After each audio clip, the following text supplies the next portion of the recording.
So here's a Beaver Brand one-row button accordion in the key of E flat, and this was brought in. This is a local friend, and just wanted it, made playable. So it had a number of issues.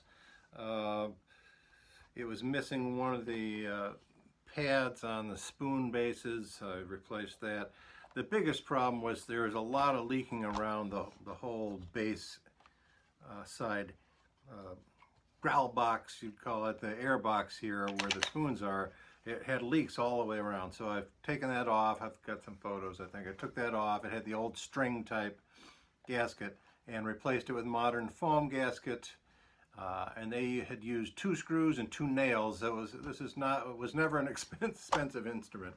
So I replaced those 2 nails with screws. So now it's completely removable and can take it off and on. Then on the bass side, well, even to access those nails and put the new screws in, I had to pull all the reed plates off because they hide some of the fasteners underneath the reed plates. So I took that off, drilled them out for screws, and got that all mounted back, re-waxed those. And then on the treble side, basically I just sort of straightened some of the leathers that were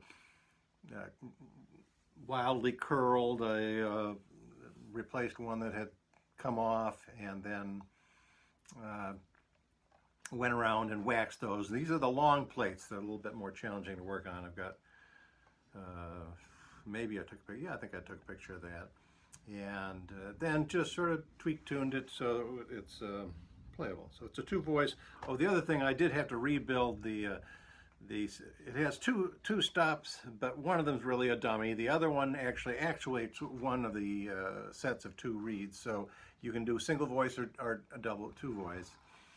And the block that the knob screws into had come separated from the whole slider, the wooden thin slider plate. So I had to re-glue that, and but it's now.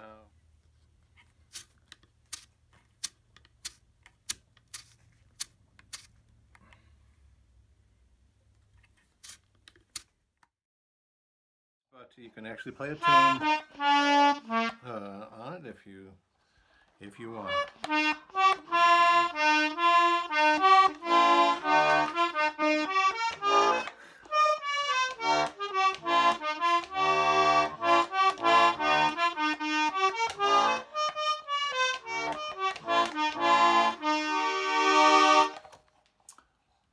Beaver Brand E flat button accordion, brought back to playable condition.